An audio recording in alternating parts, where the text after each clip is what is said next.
269페이지 128조 나가겠습니다.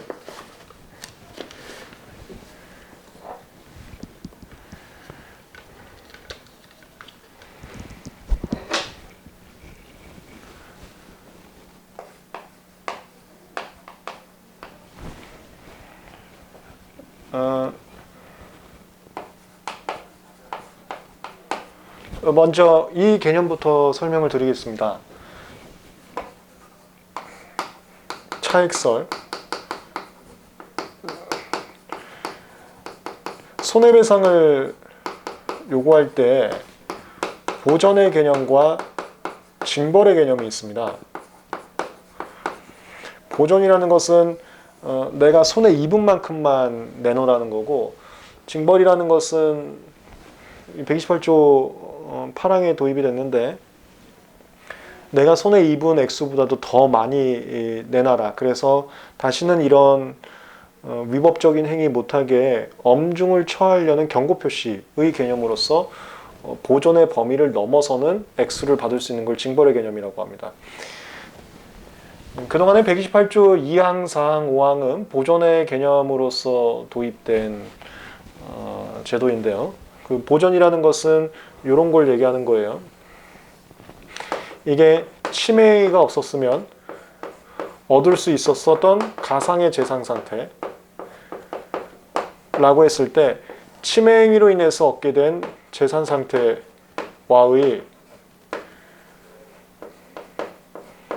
차액 부분,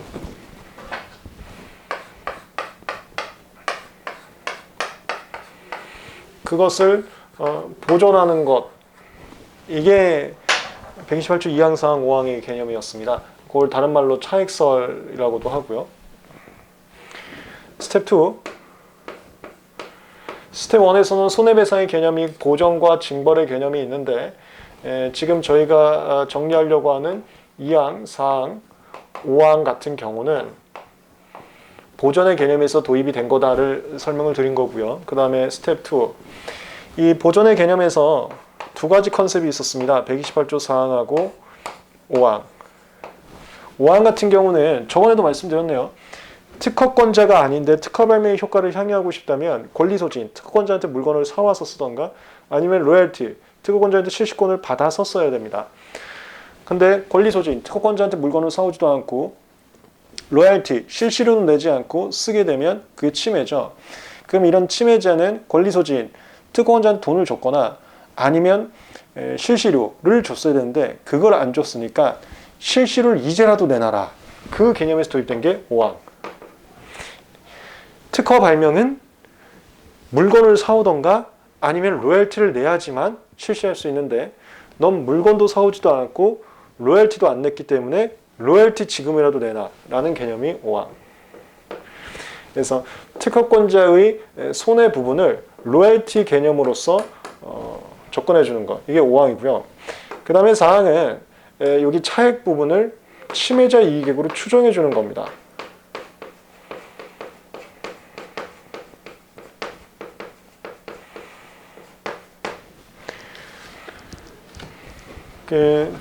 손해라는 개념이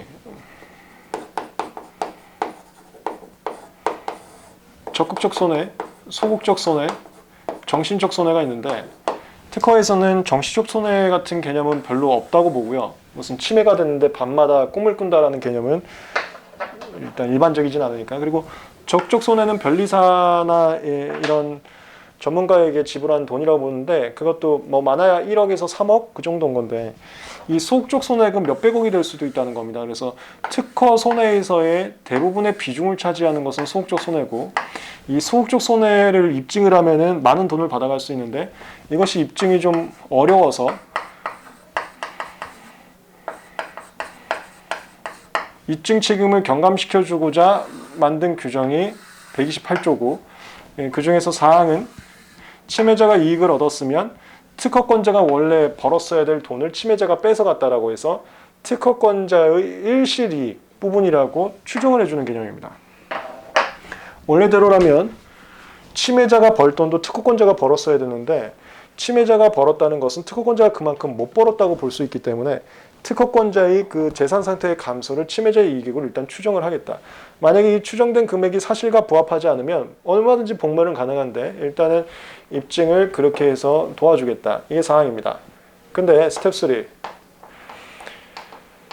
사항을 입증하려면 침해자 쪽의 이익액이 얼마인지를 또 특허권자, 전유권자가 입증해야 되는데 상대방의 이익을 입증하는 것이 또 자료의 구조적 편제로 인해서 굉장히 쉽지가 않았어요. 그래서 입증 책임 곤란을 위해서 도입했다는 도입 취지에 부합하지 않아서 더 만들어줍니다. 입증 책임을 더 경감해주고자 침해자의 양도수량에다가 특허권자나 전유실시권자의 단위수량당 이익액 이걸 곱해버려요. 원래 이 128조 사항에서 말하는 침해자 이익이라는 것은 침해자의 양도수량에 침해자의 단위수량당 이익을 곱하는 겁니다. 이 침해자의 단위수량당 이익이라는 게 입증이 어렵다 보니까 입증 책임 곤란을 구제하자는 취지를 더 극대화시키기 위해서 이항을 만듭니다. 침해자 양도수량에다가 침해자 이익액이 아닌 특허권자, 전유권자 이익을 곱하는 거죠. 이거는 자기가 갖고 있으니까 얼마든지 입증이 가능하지 않습니까? 이렇게 만듭니다. 다만 아까도 했네요. 법이라는 것은 항상 저랑 1차 할 때도 했지만 저울입니다. 이걸 형평이라고 해요. 일단 권리자를 도와주기 위해서 법을 만들 때 이 권리자 보호로 인해서 침해자 쪽, 제3자 쪽이 지나치게 불이익이 생기면 안 됩니다. 그걸 방지하는 차원에서 사항에서 권리자를 도와주기 위해서 이항을 만들 때 이 이항으로 인해서 실제 특허권자가 잃은 손해보다 너무 많아지면 그건 또 보전의 개념에 안 맞지 않습니까? 너무 많이 배상하게 되면 지금 징벌의 개념도 아닌데 그럼 그건 침해자한테 지나치게 불이익해지기 때문에 얘를 맥스를 잡아요. 128조 2항의 금액에다가 한도를 설정합니다. 그게 특허권자, 전유실시권자 생산 가능 수량에 빼기 실제 판매한 수량에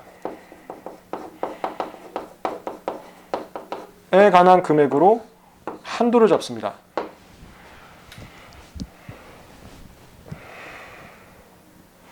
이게 특허권자는 팔 수 있었던 물품이 적어서 실제로 침해가 없었어도 가산의 재산 상태가 이만큼인데 만약에 스텝 3에 따라 계산을 하게 되면 마치 가산의 재산 상태를 이렇게 분괴돼서 실제 보존의 개념보다도 더 배상을 해줘야 되는 지금 징벌적 개념도 아닌데 제3자에게 지나치게 불합리한 상황이 나온다라는 취지였다고요. 그래서 특허권자 이익액을 곱할 때에는 특허권자의 한도를 고려하게 됐습니다. 근데 이제 여기 스텝 5 다만 이 한도를 고려하다 보니까 기이한 현상이 나온 거예요. 그게 뭐냐면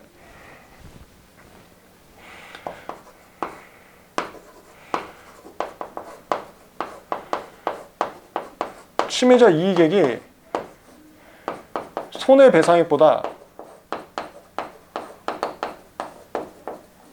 많아지는 기괴한 현상이 나온 겁니다. 무슨 소리냐면 이렇게 예시를 들어볼게요. 침해자가 500개 침해했습니다.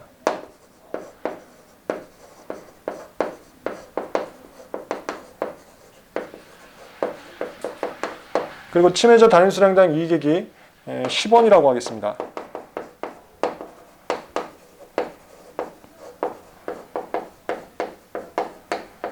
그 다음에 특허권자 맥스는 생산 가능 수량에서 실제 판매한 수량 빼고 나머지 수량은 50개라고 하겠습니다. 그리고 특허권자 이익액은 똑같이 10원이라고 가정하겠습니다.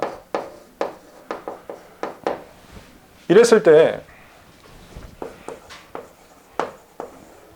128조 2항에 따라서 침해자 양도수량 500개에다가 곱하기 특허권자 이익액 10원을 더 곱하고 이것을 맥스 50개로 한 개를 설정해 버리면 이거 50원이죠? 이거는 이제 5,000원 아닙니까? 그럼 손해배상액이 50원이라고요? 하지만 침해자가 얻은 이익은 침해자 이익도 지금 10원을 곱하죠. 침해인으로 해서 5,000원을 벌었는데 배상은 50원만 해주면 되는 겁니다. 그러면 차익이 4,500원이 남지 않습니까? 아니, 4,500원이 아니라 4,950원이 남네요. 그러면 침해자가 대놓고 침해한다는 거예요. 어차피 침해를 해봤자 돈이 남으면 그냥 침해를 해야지. 저거는 침해를 자극하는 현상이다라고 표현을 한 겁니다. 그래서 이런 기괴한 현상을 막고자 스텝 5, 개정법을 들어갑니다. 개정법에서는 침해자 양도수량에 대해서, 침해자 양도수량이 500개면 500개 전부에 대해서 돈을 토해내게 해야 침해자가 손해배상액을 물어주고도 돈이 남는 일은 없을 거다라는 생각을 해요. 그래서 어떻게 하냐면 이렇게 갑니다. 여기다 쓸게요. 스텝 5. 128조 2항 1호와 2호를 만들고요. 1호에서는 침해자 양도수량에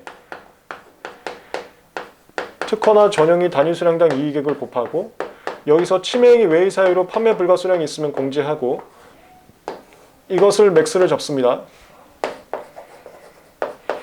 그 다음에 맥스 초과분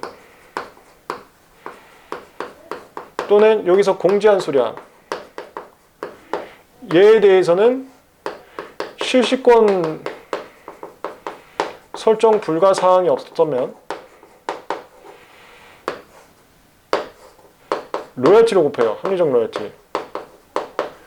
그래서 이거에 합산액을 더하는, 이렇게 개정을 합니다. 무슨 소리냐면 여기다가 최종적으로 비교를 해보자면, 국법에서는 침해자 양도수량에 특허권자 전용신고자 이익액을 곱하고 이걸 맥스를 잡았었어요. 근데 개정법에서는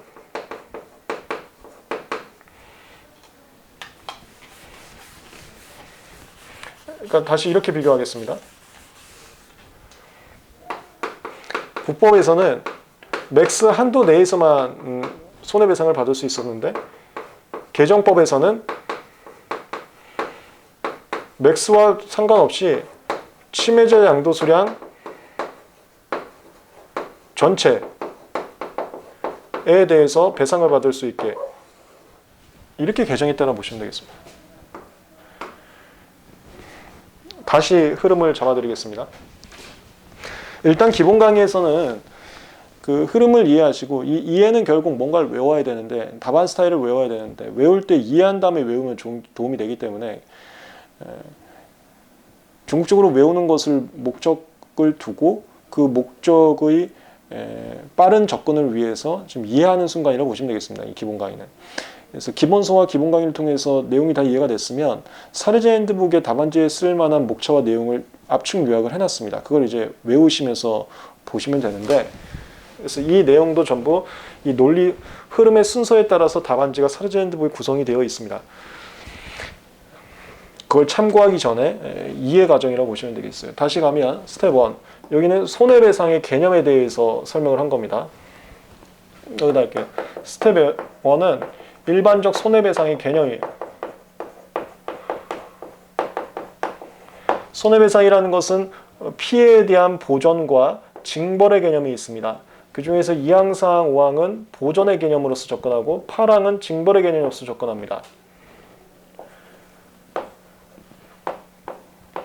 보전의 개념으로서 접근한 그 법이 128조 4항과 5항이 있었습니다.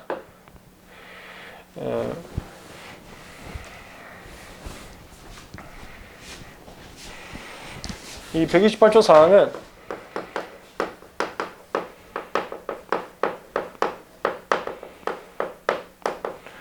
보전을 받아야 되는 손해액의 입증이 너무 어렵다 보니까 그 입증 책임을 경감시켜 주려고 침해자가 이익을 얻었으면 그것이 특허권자가 얻을 이익을 뺏어간 거다. 원래는 특허권자가 팔아서 돈을 벌 돈이었는데 침해자가 팔아서 특허권자가 그 돈을 벌지 못했다.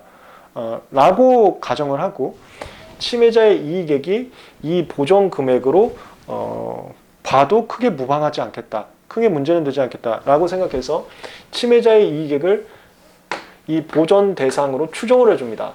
그리고 5항은 아까도 말씀드린 것처럼 특허 발명을 향유하기 위해서는 물건을 사오거나 권리소진 아니면 로열티를 내거나 실시권을 받아야 되는데 이 침해자는 어떤 것도 하지 않았으니까 지금이라도 로열티라도 내라 라는 개념이에요. 와.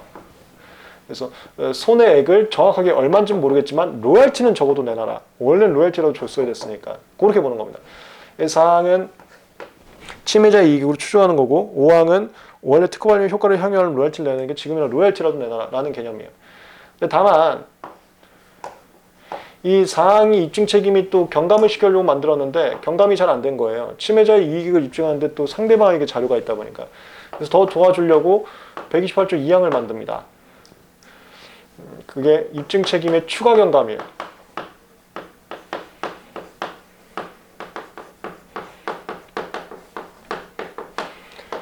그래서 침해자의 양도 수량에다가 128조 4항 같은 경우는 침해자의 이익을 곱하는데 128조 2항 같은 경우는 여기다 특허권자 전유권자 이익액을 곱해버립니다. 특허권자 전유권자 이익액은 자기가 입증하기가 편하니까.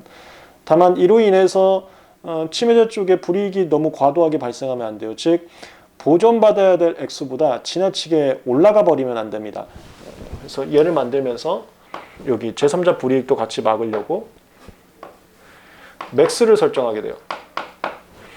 특허권자 생산 가능 수량에서 실제 판매한 수량을 빼고 판매 가능 수량을 맥스로 잡아버립니다. 다만 이렇게 잡더니 이걸 제가 구법이라고 할까요? 구법 128조 2항 그 다음에 이게 구법 128조 3항입니다. 이렇게 잡으니까 침해자의 이익이 손해배상액보다 커지는 기이한 현상이 나온 거예요. 이렇게 되면은 침해가 만연될 수 있으니까 안 되겠다. 그래서 법을 개정시켜서 128조 2항 1호와 2호의 금액을 다 받아갈 수 있게 이 1호에서는 맥스까지만 돈을 받아가는 거고 2호에서 맥스 초과분에 대해서는 합리적 로열티를 받아감으로써 침해자가 양도한 수량이 있으면 그 양도 수량 전부에 대해서 손해배상을 하게 함으로써 침해자가 침해행위를 함으로써 손해배상액보다 남는 돈이 많을 거니까 침해해야지 라는 인식은 탈피시키려고 만든 게 현 개정까지 간 겁니다.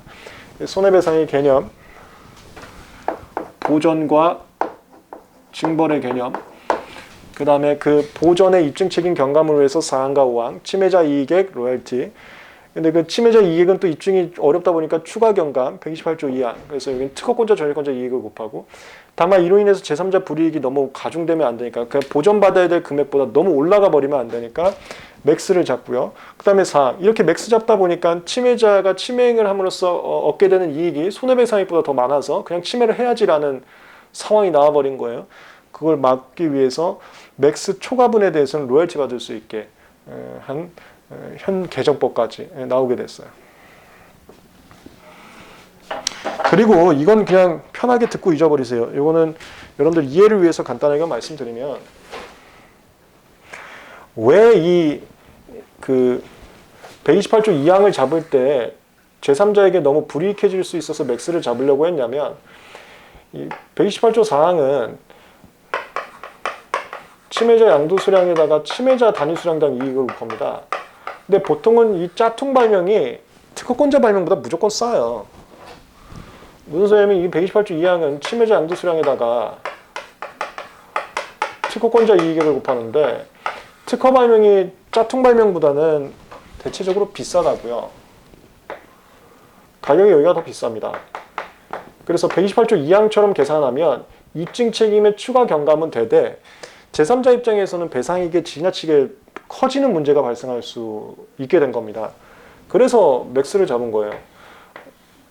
짝퉁 발명이 더 쌓일 수 있기 때문에 그 특허권자 이익을 다 곱해버리면 배상액이 너무 많아져서 맥스 정해라. 특허권자 이익을 곱하려면 특허권자가 팔 수 있는 수량까지만 특허권자 이익을 곱할 수 있는 거니까 맥스 잡아라. 이렇게 나온 거예요. 다만 이제 4번에서는 그럼 맥스까지는 특허권자 이익으로 하자. 근데 맥스 초과분에 대해서도 무슨 돈을 내놓게 해야 침해자가 이익 버는 게 손해배상액보다 커지거나 뭐 이런 일은 없을 거 아니야 해서 초과분에 대해서는 그러면 이 개념을 도입하자. 이거 5항의 개념. 초과분에 대해서는 로열티 내놔라. 그렇게 나온 겁니다. 다만 이 로열티도 항상 권리자 보호와 제3자 불이익을 균형 있게 법을 만들다 보니까 로얄티도 항상 내놔라가 아니라 로얄티 설정이 실시권 설정이 불가능한 경우면은 그건 빼고 실시권 설정이 불가능한 경우가 아니면 로얄티 내놔라 이렇게 가는 거예요. 논리 흐름이 배상의 개념, 보전과 징벌, 그 다음에 보전을 위해서 입증책임 경감 4항과 5항, 근데 4항의 입증책임 추가 경감 2항. 다만 이로 인해서 제3자가 지나치게 불이익해질 수 있어서 맥스를 잡았었는데 4번 맥스를 잡다 보니까 침해자의 이익이 손해배상액보다 커져서 침해 행위를 오히려 조장하는 꼴이 돼서 그럼 맥스까지는 특허권자 이익액, 그다음 맥스 초과에 대해서는 로열티 지불해서 침해자 양도수량에 대해서는 전부 토해내라. 토해내서 침해하려고 하지 마라. 이렇게 여기까지가 보전이고 그 다음이 스텝 6 아까 스텝 5까지만 갔었던 거죠. 스텝 6이 징벌이죠. 그래서 2항, 4항, 5항에 따른 금액에 대해서 맥시멈 3배까지 고의의 정도에 따라서 배상액을 높여버려서 침해행위를 근절시키고자 하는 태도. 여기서 5번이 이 징벌적 개념에 따른 증액입니다. 맥시멈 3배까지. 손해배상 128조 규정은 이렇게 되는 겁니다. 마지막으로 다시 정리할게요. 손해배상의 개념에는 보전과 징벌이 있습니다. 보전이라는 것은 침해가 없었다면 얻을 수 있던 가상의 재산 상태에서 침해 후 얻게 된 재산 상태를 뺀 금액을 돈 내놔라. 이게 내가 잃은 손해니까 그걸 보전해달라. 보전이라는 게 현상 그대로 유지해달라가 보전입니다. 그걸 내놔라 라는 개념이 보전. 징벌은 그거보다 더 많이 내놔라. 왜냐하면 넌 이런 행위 하면 안 되잖아. 다음부터 조심해. 이게 징벌. 이 보전의 개념으로서 도입된 게 128조 2항, 4항, 5항인데 먼저 4항을 만들었었습니다. 4항은 침해자의 이익액을 그 보전액으로 추정해 줬어요. 그리고 5항은 로열티 내놔라. 원래는 로열티 줘야지만 적어도 할 수 있는 거니까 이렇게 됐던 거고. 근데 4항으로 가자니 입증 책임 경감에 있어서 실익이 좀 떨어진 겁니다. 왜냐하면 침해자의 이익을 입증하는 게 또 어려웠거든요. 그래서 만든 게 2항. 2항은 침해자 양도상액과 특허권자 이익을 곱해버립니다. 다만 이렇게 하면 보전 금액보다 금액이 확 올라갈 수 있어요. 그 내막은 그냥 듣고 잊어버려요. 그 내막은 보통 특허권자 이익이 침해자 이익보다 비싸고 침해자 이익이 더 싸기 때문에 침해자가 더 많이 팔 수가 있습니다. 무슨 소리인지 알겠나요? 특허권자가 100만 원에 하나에 100만 원에 팔아. 그럴 때는 10명밖에 살 사람이 없었는데 짜퉁발명이 이거 하나에 10원에 팔아요. 그러면 이게 100명이 살 수 있다고. 싸니까. 만약에 10원짜리가 없었으면 10명만 살 거를 10원짜리가 있으니까 100명이 샀다고. 그래서 침해자가 100명한테 팔았다고. 근데 그 100명을 100만 원을 곱해버리면 특허권자가 얻을 재산 상태보다 훨씬 많아진 거 아닙니까? 그런 개념에서 특허권자 이익에 곱할 거면 대신 맥스 잡아라. 그래서 특허권자 판매 가능 수량까지만 특허권자 이익에 곱할 수 있게 해줘라. 맥스를 설정합니다. 근데 그 맥스를 설정하다 보니까 침해자가 얻은 이익액이 손해배상액보다 커지는 기이한 현상이 나온 거예요. 그래서 이러면 안 되겠다 해서 맥스까지는 특허권자 이익을 곱하고 맥스 초과분에 대해서는 로열티를 곱해서 그거를 다 토해내라 라고 만든 개정법까지 나온 겁니다. 그리고 여기까지 2항, 4항, 5항 셋 중에 하나로 입증을 해서 돈을 받아가게 됐을 때 침해자가 아주 고의적이고 나쁘다 그러면은 스텝 6 거 금액에다가 더 징벌을 할 수가 됩니다. 고의의 정도를 128조 9항의 체크리스트에 따라서 체크를 해서 맥시멈 3배까지 증액을 할 수 있는 게 징벌이겠다. 여기까지가 128조의 보전과 징벌에 대한 입증 책임 경감 그리고 관련 규정이었습니다. 269페이지 특허 침해 손해배상 청구. 특허권자 전유주권자는 고의과실로 침해한 자에게 손해배상 청구할 수 있고 요건은 고의과실이 있고 침해 성립되고 손해발생하고 인과관계가 있어야 되는데 이때 손해발생은 판례가 입증 책임을 굉장히 줄여줍니다. 동종업을 영위하고 있으면 인과관계 있다고 그냥 추정해버려요. 이건 판례에 따른 추정입니다. 법조문은 없고요. 그 다음에 과실 추정은 130조에서 아까 했었죠. 과실을 추정해버립니다. 그리고 마지막 이제 고의과실, 침해 성립, 손해발생, 그 다음에 인과관계가 있을 때 손해액을 입증해야지 손해액을 받을 수 있는데 그게 3번이에요. 그래서 마지막 손해액의 증명이 또 필요한데 이걸 증명하기 굉장히 어려웠다. 이걸 증명하기 굉장히 어려웠다는 게 뭐냐면 이 보전의 개념으로 2항, 4항, 5항이 있었는데 보전받아야 될 액수가 도대체 뭔지 다른 말로는 침해가 없었다면 얻을 수 있었던 가상재산이 도대체 얼마인지 이게 입증하는 게 너무 어려웠다. 그래서 손해액 입증을 도와주고자 128조 손해에 관한 입증 경감 규정을 만들겠다. 그래서 순서는 원래 사항 먼저 만들었었습니다. 270페이지 사항 보면 침해자의 이익을 추정하는 규정이고요. 계산 방식은 침해자의 양도순행에다가 침해자 이익에 곱한다. 이때 이익이라는 것은 한계익설과 순이익설이 있었는데 한계익설이 더 비싼 거라고 보시면 돼요. 한계익으로 곱합니다. 그 다음에 3번 제품의 일부에 특허 침해가 성립하는 것을 이거 기여율이라고 합니다. 이건 뭐냐면 침해자가 세탁기를 팔았어요. 세탁기 하나에 100만 원입니다. 근데 침해 제품은 세탁기의 모터입니다. 그랬을 때 침해자가 세탁기 100만 원짜리를 판 돈을 특허권자한테 다 줄 수는 없어요. 왜냐하면 그 중에 모터만 침해니까. 그래서 세탁기 중에서 100만 원 중에서 모터가 차지하는 비율을 산정해서 침해자가 얻은 이익액 중에 모터에 관한 특허 침해에 관한 기여율을 따져요. 만약 이게 10%다. 세탁기 중에 10%다 하면 침해자가 얻은 이익인 100만 원 중에서 10%, 10만 원만 손해배상으로 주게 되는 이걸 기여율이라고 합니다. 제품 일부에 특허 침해가 성립하는 경우. 그 다음에 4번 특허권자에게 손해가 없는 경우라는 것은 이건 추정 규정이다 보니까 침해가 있었어도 특허권자에게 보전해줄 돈이 없었다면은 손해배상을 하지 않습니다. 왜냐하면 보전의 개념에서 등장한 거기 때문에 그 내용이고요. 5번 자료출명령과 감정사항 설명 의무는 아까 이층치기 경감에서 봤던 거예요. 감정사항 설명 의무는 1차 시험에도 안 나오고 2차 시험에도 안 나오고 그냥 그런 게 있다 보시면 되는 거고, 감정사항 설명 의무는 이런 거라 그랬었죠. 침해자의 이익을 산정하기 위해서 침해자에게 회계자료를 내놓으라고 자료출명령을 합니다. 그래서 침해자가 회계자료를 줬어요. 이때 그 회계자료에는 침해자만 알 수 있는 이상한 기호가 있을 수 있어요. 자기 마음대로 그거 쓰는 거니까. 그래서 그 기호가 뭔지를 모를 때 이 기호에 대해서 설명을 해줘라. 이게 설명 의무고, 그 다음에 회계자료를 내놓으면 그 회계자료에다가 얼마가 이익인지를 계산하는 게 전문가가 회계사입니다. 그래서 우리가 보통 전문가한테 사건을 의뢰하는 걸 감정이라고 해요. 그 증거조사 방법이 증인, 감정, 검증이 있는데 증인은 어떤 현상을 본 사람한테 그 머릿속에 있는 것을 끄집어내는 게 증인. 그 다음에 감정은 전문가의 그 머릿속을 끄집어내는 게 감정. 검증은 판사님께서 직접 현장 가서 한번 보고 와서 그 시야에 보인 것을 끄집어내는 게 검증. 증인, 감정, 검증에서 감정이 전문가의 의견을 든 겁니다. 그래서 아까 한계익을 계산한다 그랬었죠. 한계익 계산은 회계사가 잘하니까 회계사한테 도움을 달라고 감정을 시키려고 하는데, 그때 회계사가 알아볼 수 없는 침해자만의 고유의 암호 표시가 있으면 그게 무슨 소리인지 회계사한테 설명 좀 해줘라. 이게 감정사항 설명 의무. 자료출명령 아까 했던 거고요. 그 다음에 이 128조 사항은 입증 측인 경감에 조금 미흡함이 있어서 추가 경감하려고 2항을 만듭니다. 269페이지. 1번 법적 성격인 내용. 통설은 이걸 추정 규정으로 봐요. 왜냐하면 사항의 보완책이기 때문에 사항하고 똑같이 갑니다.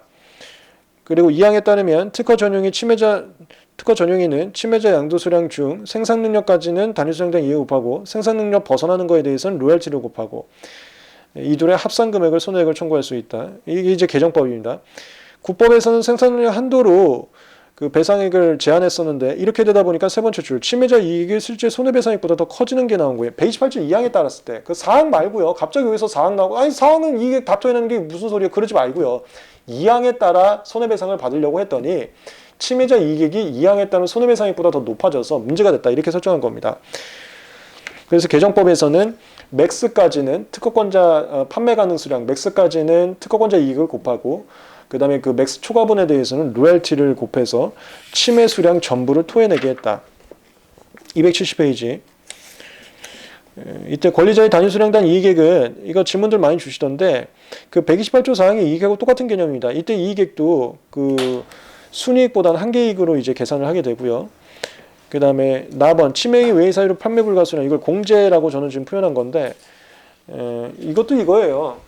침해가 없었으면 가산의 재산이 이렇게까지 늘리지 않는다. 이런 개념으로서 우리 이제 디자인 판례죠. 이거 1차 때도 했는데 침해자의 마케팅 능력, 침해자가 마케팅 등으로 인해서 원래 특허권자라면 확보하지 못했을 고객층을 더 추가적으로 이끌었다. 이런 게 이제 공제 사유입니다. 그 다음에 4번 자료출명령과 사항가의 대비. 자료출명령 활용은 아까 132조 똑같고요. 그 다음에 사항가의 대비는 사항은 침해자의 이익액을 곱하는 거에 비해서 여기 2항은 특허권자의 이익액을 곱하다 보니까 입증 책임이 훨씬 더 부담이 덜 된다. 이런 내용이라고 보시면 되겠어요. 그리고 5항은 어쨌거나 하여튼 특허 발매의 효과를 누리고 싶으면 권리 소진, 사오거나 아니면 로열티, 실시권을 설정돼야 되니까 너 실시료 지금이라도 내놔라 라는 개념입니다. 그리고 여기는 법적 성격을 그 상표에서는 얘도 이제 추정으로 보는데 특허에서는 대부분이 간주처럼 봅니다. 그래서 특허권자가 도대체 보전받아야 될 금액이 얼마인지는 잘 모르겠는데 무조건 이건 받아가. 왜냐하면 특허 발명은 무조건 권리 소진하거나 로열티는 줘야 쓸 수 있는 거니까 뭐 이렇게 본다는 내용인데 이건 시험 문제 안 나옵니다. 그냥 그러니 보면 되고요. 그 다음에 2번 이게 국법상 판례에서는 그러니까 국법에서는 통상적인 로열티를 곱해야 된다고 돼 있었습니다. 통상적 로열티가 다른 사람하고 로열티 계약 맺었으면 그 조건을 갖다 붙이는 건데 이게 또 문제가 됐어요. 다른 사람하고의 로열티 계약은 그 사람이 우호적 관계가 형성된 사람일 수도 있어서 좀 싸게 된 걸 수도 있는데 그 싼 금액을 침해자에게 적용하는 것은 말이 안 된다. 그래서 침해자에게 로열티는 침해자와의 사정을 고려해서 다시 인정할 수 있을 만큼의 금액을 곱해야 된다. 라는 취지하에 통상적 로열티를 합리적 로열티로 개정했습니다.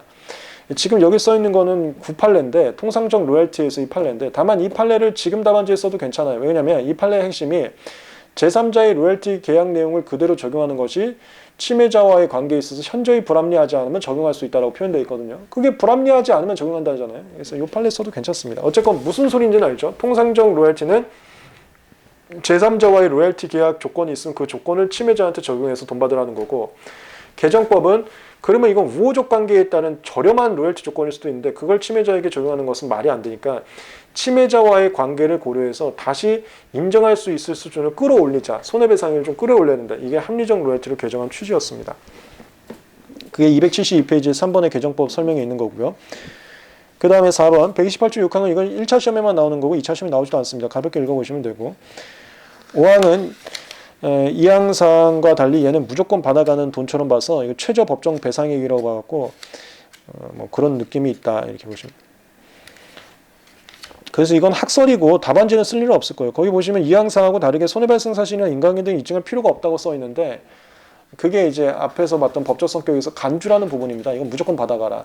뭐 그런 내용인데 이거는 뭐 답안지에는 쓸 말은 상황은 안 나올 거니까 그냥 그런 값다운 넘어가시면 됩니다.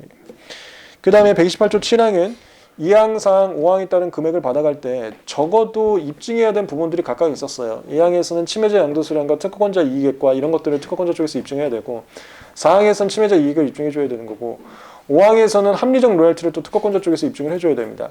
근데 이 각각의 2항사항, 5항에서 입증이 필요한 사항들조차도 특허권자, 전유시권자가 입증하기 지나치게 곤란할 때에는 또 도와줍니다. 그게 128조 7항이에요. 128조 7항엔 입증이 또 곤란한 사정이 추가적으로 발생했을 때 법원이 합리적으로 산정해 주는 것을 7항이라고 합니다. 이것도 1차 시험에나 나오는 거고 2차 시험엔 보론 정도로만 쓰시면 되는 거예요. 2항사항, 5항에 따른 금액을 받을 수 있고 그때 입증이 부족한 부분이 있으면 법원이 7항에 따라 도움을 줄 수 있고 그 다음에 그렇게 받은 돈에 대해서 침해자가 고의 정도가 있으면은 8항이나 9항에 따라서 곱하기 맥시멈 3배까지 증액할 수는 있다. 이렇게 보론 정도로 쓰시면 되는 겁니다. 3번 이게 이제 증액이죠. 침해 행위는 분명히 근절을 시켜야 되는 나쁜 행위다 보니까 특허권자가 피해 입은 것만 가져가지 말고 특허권자한테 더 내놔라. 그래야 얘가 다시는 침해 안 하려고 할 것이다. 이런 징벌적 개념에 따라서 손해배상액을 증액하는 규정입니다. 도입에 관한 논의는 뭐 한번 읽어보시면 되고요. 개정 취지는 개정법이라고 되니까 개정 취지입니다.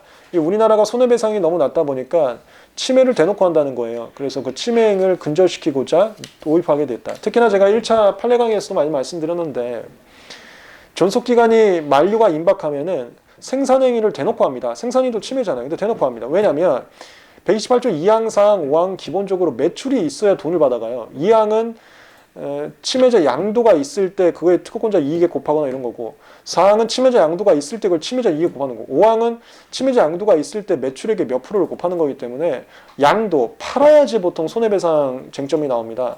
안 팔면은 쟁점이 별로 안 나오는 거예요. 그래서 생산만 하는 거죠. 근데 생산만 왜 하냐면 존속기간 내에 생산을 해놔야 존속기간 끝나자마자 물건이 있는 걸 팔 거 아닙니까? 존속기간 끝나자마자 바로 팔 수 있게 하려고 미리 생산만 하는 거예요.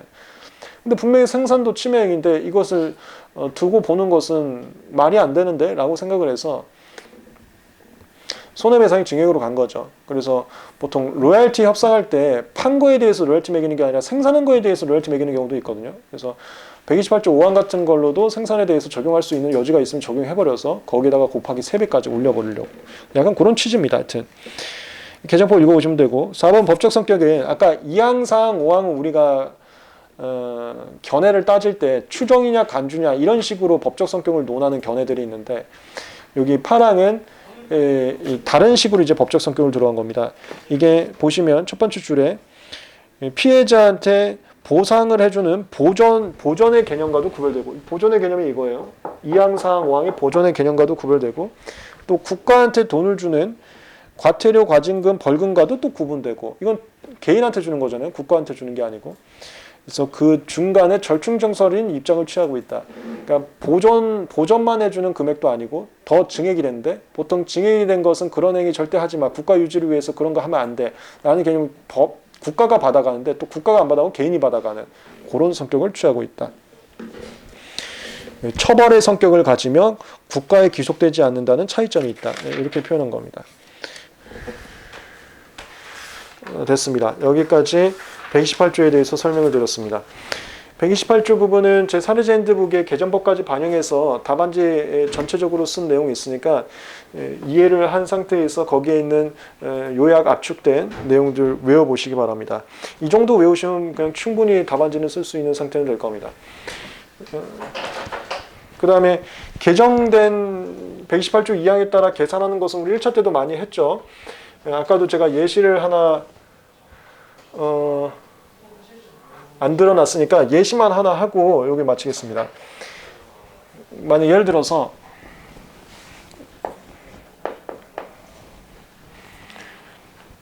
여기 상황으로 풀어볼까요? 침해자 양도수량이 500개고 그 다음에 맥스 특허권자 쪽 맥스가 50개고 특허권자 이익액이 10원이고 이 상황으로 한번 산정해 보자면 그 다음에 공제도 한번 넣을까요? 침해행 외의 사유로 판매 불가 수량은 공제는 제가 50개로 한번 해보겠습니다. 이게 1차 때도 몇 번 질문 주신 분들이 있었는데 법조문이 깔끔하게 구성되어 있지 않아서 좀 아쉬운 부분은 있습니다. 어떻게 푸는지 그 결론만 좀 말씀드리면 이 조건이 있을 때 일로 가겠습니다. 침해자 양도수량 500개에 대해서 공제 사유 뺍니다. 50개. 여기다가 특허권자 이익액 10원을 곱하고 이거에 맥스를 잡습니다. 그게 50개죠. 특허권자 생산 가능 수량에서 실제 판매한 수량 50개에 10원. 그러면 이 금액은 여기가 맥스가 더 낮으니까 500원이 되겠네요. 이게 128조 1호고요. 그 다음에 그 맥스 초과분, 그러니까 50개 초과분, 그리고 이게 공제분 50개, 공제한 거 여기서 뺀 거 50개 더하기. 그다음 이 맥스 초과분이 저한테 질문들 많이 주셨는데 이게 중문 표현이 좀 어색하긴 합니다. 맥스 초과분이라는 게 요 500개 빼기 50하면 450개 아닙니까? 450개 중에서 맥스 초과분이 돼야 돼요. 50개 초과분. 그러니까 400개죠. 이렇게에 대해서는 합리적 로열티. 다만 여기서 전제할게요. 실시권 설정 불가 수량은 제로라고 전제하겠습니다. 합리적 로열티도 실시권 받을 수 없는 상황이 있었으면 못 받습니다. 실시권 설정 불가 수량은 제외. 이거는 빵개라고 할게요.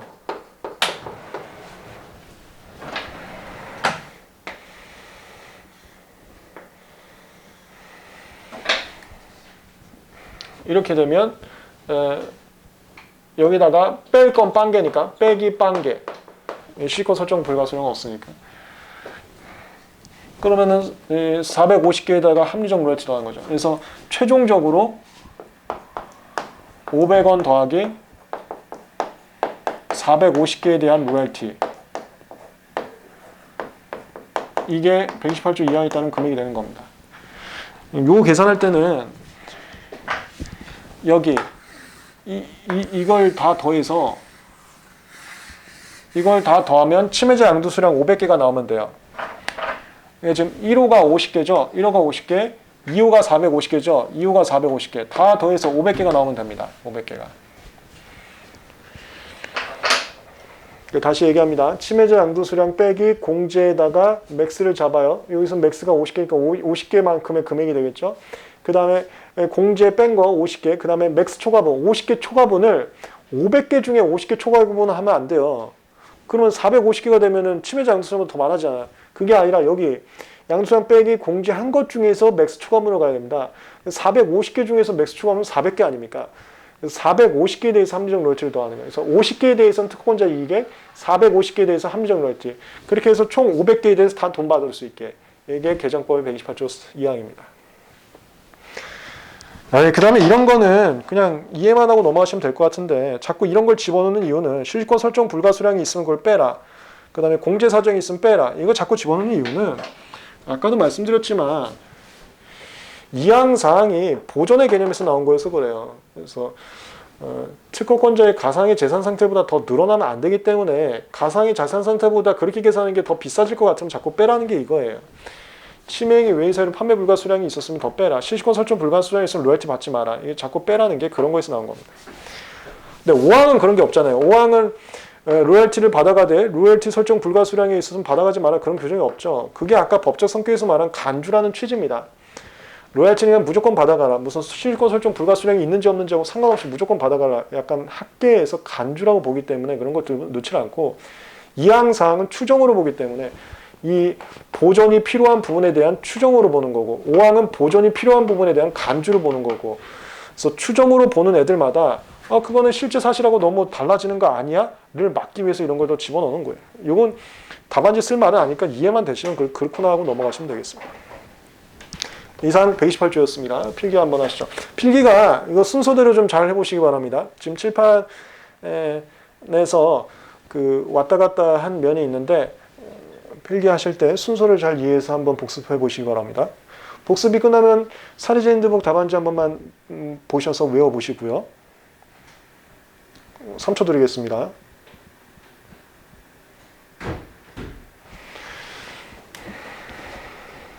그러면 275페이지 벌칙은 저번에 했었고 친비 허겁위에서 비위 허겁위는 2차 시험에 잘 나오지 않습니다. 1차 시험에 했었던 거 리마인드 정도만 하시면 됩니다. 다음 시간에는 282페이지 특유 발명들에 대해서 정리를 하겠습니다. 특유 발명 한두 번 하면은 또 끝내면 이제 남은 게 심판소송 PCT 정도만 남게 됩니다. 거의 이제 종강이 다 왔습니다. 수고하셨습니다.